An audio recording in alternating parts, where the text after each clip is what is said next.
Matapos matalo ng TNT sa NLEX na nagbigay sa kanila ng 4-4 win-loss record, ay mukhang nataranta na si Coach Chot Reyes, at tila ito ang dahilan kung bakit almost 1 hour na nag-usap si Coach Chot at team manager Jojo Lastimosa, sa dugout pagkatapos ng laro. Na sinasabing isang trade ang di umano'y pinag-usapan nila, at yun na nga kaagad pumutok ang balita na si Joshua Monzon ay papunta na sa TNT. At ang magiging kapalit daw ni Monzon ay ang rookie bigman na hindi naman ginagamit ni Coach Chot Reyes, at isang first round pick para sa PBA Season 53 draft, na 3 years pa ang hihintayin ng Titan Ultra bago nila ito makuha at magamit.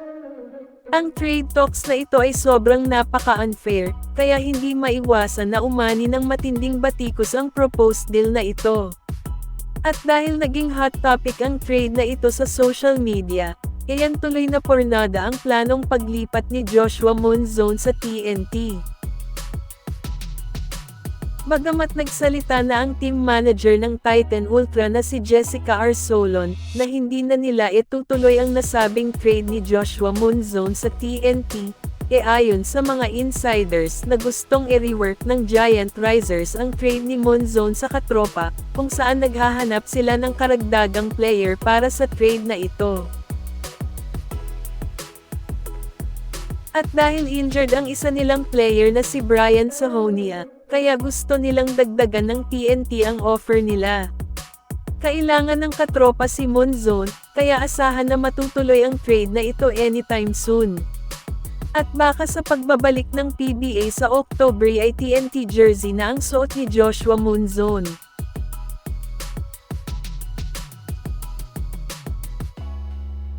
Samantala, may gulo ba sa Gilas? Ayaw nga ba ni Coach Tim Cone kay Renz Abando, kaya sinabi nitong hindi sumipot si Renz sa practice ng Gilas, na kaagad naman itong pinasinungalingan ni Renz, na ayon sa kanya na hindi raw totoo ang sinabi ni Coach Tim, at sila daw ang hindi nagpasipot sa kanya. Dahil kung inimbitahan man siya ay hindi niya ito tatanggihan. Matatandaan na dati nang may issue itong si Renz Abando pagdating sa sahod, na minsan sinabi ni Sir Snow na itong si Renz ay to the moon kung makahingi ng sahod, kagaya raw ni Mikey Williams, at ito ang dahilan kung bakit hindi sila kinuha noon. At bukod dyan, dati na ring sinabi ni SMC Sports Director na si El Francis Chua, na ayaw nila sa mga players na nanghihingi ng malaki, gayong ang pinag-uusapan dito ay para sa national team, dahil kung ang puso raw nila ay maglaro para sa bansa, ay hindi magiging issue ang pera.